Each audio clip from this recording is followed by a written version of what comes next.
welcome back to another episode of Tech Pro Unicorn Podcast. I am Michael Grace. I am your host today. I am joined by Jerry Fu.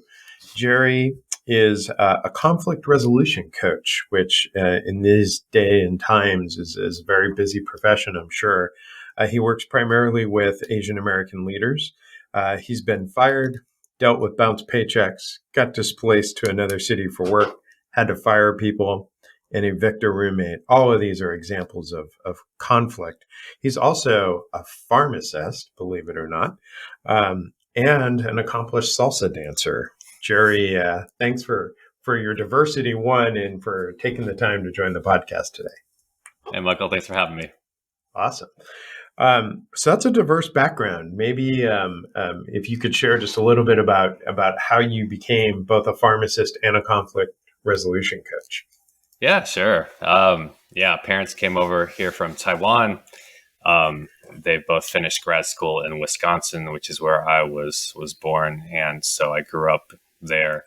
Not a lot of Asians around, just enough to have like a community, but, not a lot of diversity we're working with. And so grew up with two cousins, both of which went to Harvard and became doctors. So, pretty high bar set early on in my life. And, so I had this idea of healthcare that I wanted to do. My dad's job took us down to Tennessee, so I finished high school in Knoxville.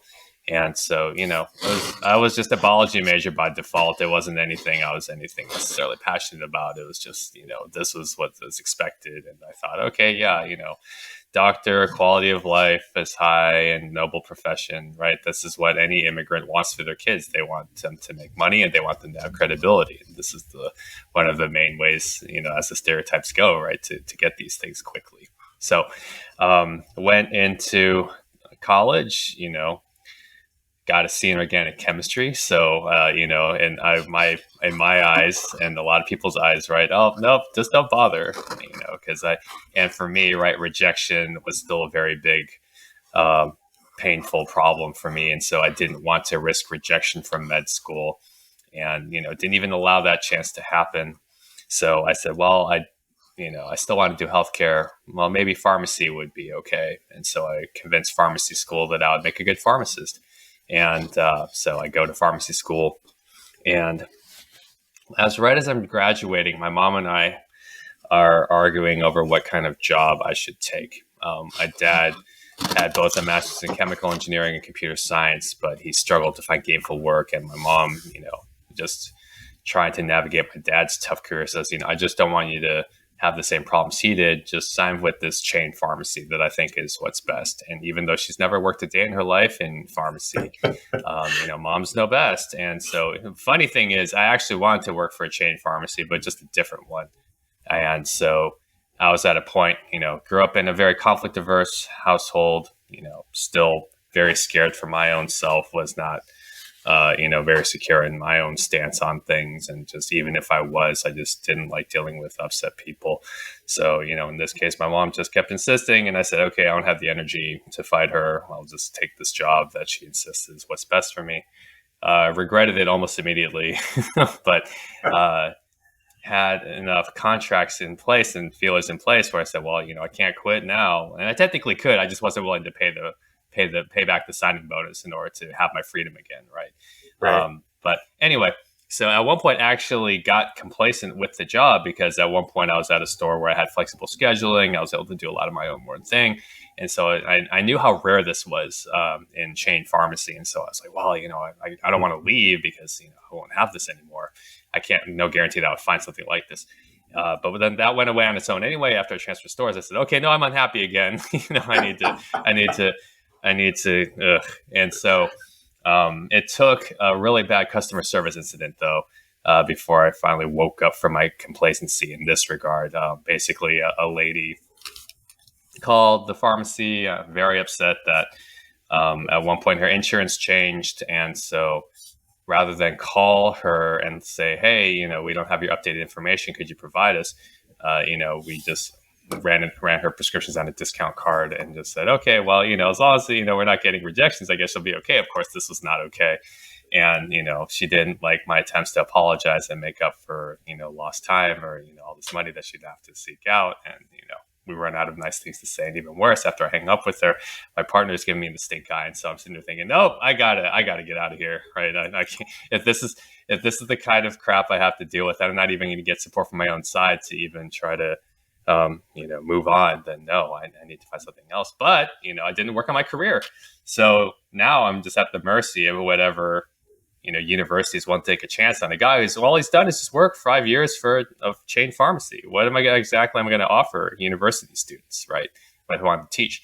So the next best thing was that a friend of mine who worked for a pharmacy consulting company here in Houston said, hey, I got promoted. My teaching job that I was promoted from is now open. Do you want to apply for it? And I said, absolutely. I need to get out of this chain pharmacy job. And so I aced the interviews, give them a reason to take a chance on me. And so next thing I know, I'm moving away from Tennessee to take on this part-time teaching job, which hopefully would end up being the last company I ever wanted to work for or needed to work for. 11 months later, I got fired, Michael, and that was my own mistake. No, I mean, I like the idea of being an instructor more than actually doing the work of getting to be a credible instructor. And another bigger problem was the fact that I was still in the mentality that as long as I told a good enough story as to why I didn't get the job done, somehow that would be okay.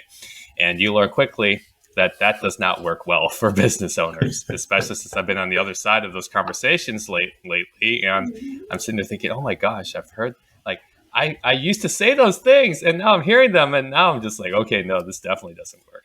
So it was a tough lesson, a very valuable lesson, but one I did not appreciate at the time. Still very painful, right? A lot of people asking questions. Hey, what happened? Oh, I don't want to admit that I just, didn't measure up, right? It's just still in that failure shame mode. And so that's when the roller coaster of my career took some pretty sharp turns. I ended up at a House of Cards independent pharmacy where 4 of my paychecks bounced while I'm filling for crooked doctors. So not only am I jeopardizing my license, I'm not even getting paid. And, but I'm so conflict averse, right? I'm so afraid of dealing with difficult people and situations that how do I confront the guy I'm clearly upset with and frustrated with and who's ripping me off? So after 9 months of that, my friends thankfully got me out of that job and onto another company that liked me, but couldn't pay me more than 8 hours a week. And so I said, well, what do I do? And they said, you can get more hours for us out in Austin if you want. And so it's 2.5 hours away, right? I could end up in worse cities, right? But beggars can't be choosers. I'm going out there with no idea what my life is going to look like at this point because, Austin was nice, it just wasn't home. I had a great work team, still had no idea, right? Fighting, clawing. And so that summer was where I had the unique opportunity to help with some leadership seminars through a pharmacy leadership nonprofit that some of my friends run. They said, hey, we know you've been facilitating workshops on the fraternity side, but one of our facilitators had to back out for the leadership program, and can you step in? And I said, absolutely.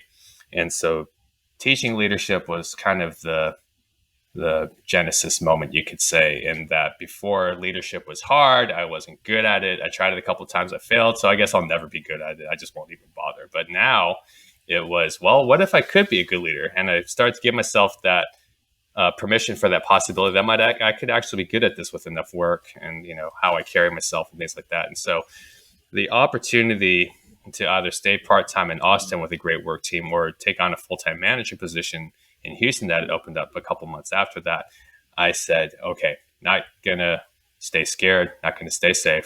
I have to take on this challenge. I'm ready to come home. I'm going to do this. And I proceed to get written up the following year because I'm not keeping my technicians in line. I was just trying to give them grace, right? Oh, well, they're doing the best they can. It's like, you still don't want to discipline them. You don't want to write anybody up. You're not firing anybody, even though you and I both agree there's a tech that should be fired and you haven't fired her. And that was really, really sobering that I still had a long way to go in terms of that. And so while I'm in the doghouse with this company, the company has its funding pulled. So now, I was already looking to leave, but now I have to leave even more so because I'm not going to have anything left. And the only reason I even get an interview with my next company was that I had leadership experience on my resume now. And I said, wow, leadership saved my career, right? Because I got out of the doghouse with this company, but, I was able to land on my feet And that job only lasted 11 months, unfortunately. Just the business models, only go so far. And so when I'd say leadership saved my career, number one, I did have more job options. But unfortunately for pharmacy, the jobs that offer a good quality of life don't last very long, right? Because it's just a ruthless playing field of insurance companies and other big corporate companies wanting to stamp out the little guy. And so 4 years ago, when my previous company went under, I said, well, I'm tired of chasing scripts. I'm tired of fighting insurance companies that dictate my worth. But I love teaching these leadership workshops since I'd done since the first time in 2012. What if I tried to make a career out of this? What would that look like? Who would I talk to? And still very scared of rejection and failure. It was more of a hobby when I declared myself a coach in 2017. And then tell people it took a pandemic for me to finally say, hey, you know what? How much longer am I going to put this off? So yeah, it's been about a year since I filed the LLC, got the website up, all that stuff. And, still try, struggle, fail. I'm doing private tutoring on the side to stabilize cash flow, even as I'm trying to build my client list and, put my name out there. So the reason I niched down to conflict, some people say, I chose it. Some people say it chose me, just because I've had all these personal, professional challenges around conflict.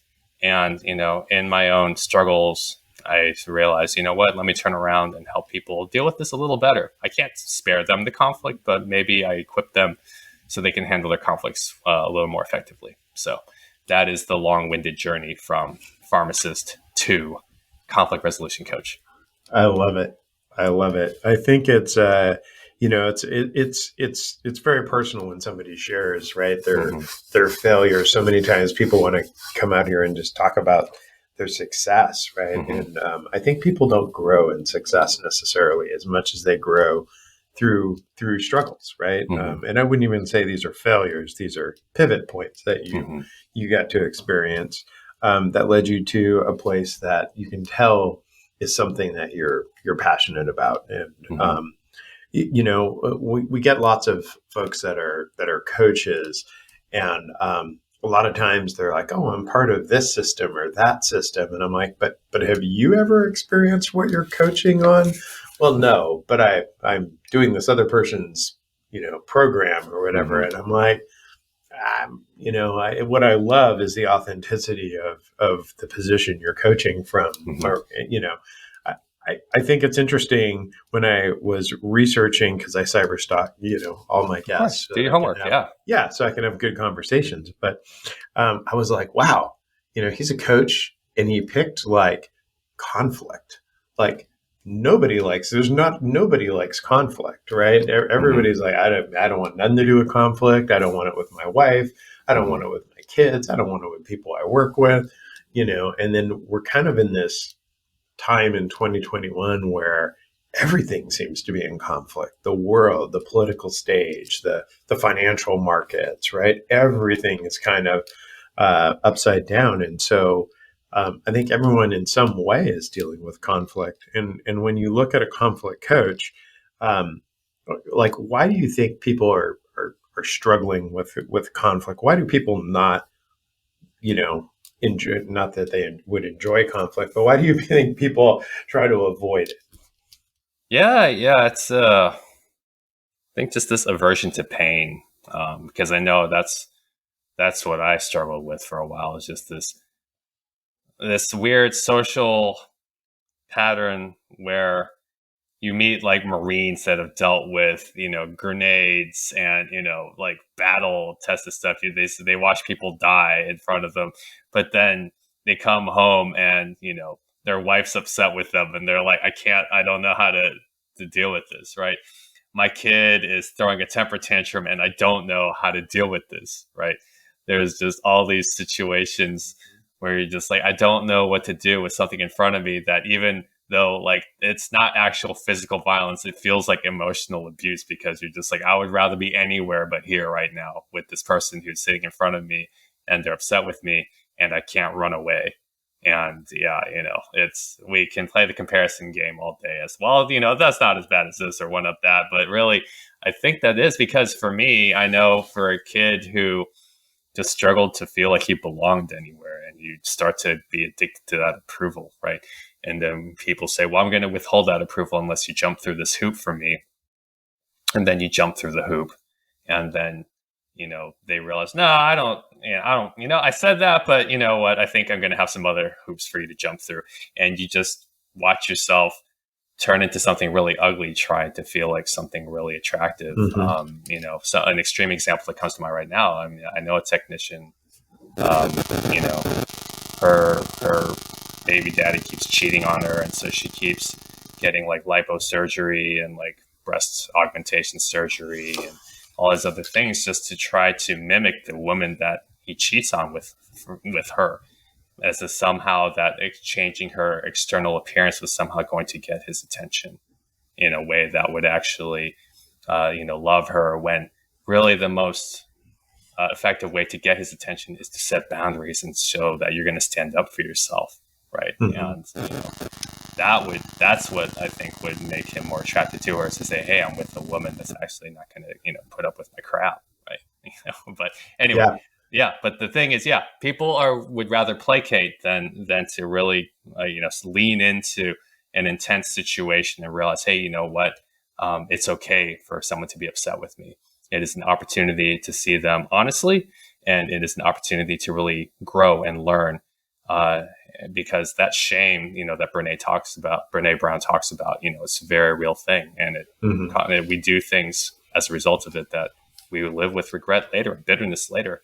But I think people are just afraid of that initial pain and realizing that, not until later, that, you know what, it's nothing fatal. I just need to deal with it. I wonder and maybe you have a perspective on this, like, men are under incredible pressures, right? Just to be manly and providers and be all these things that we're always trying to figure out, what does that mean and how do I do it?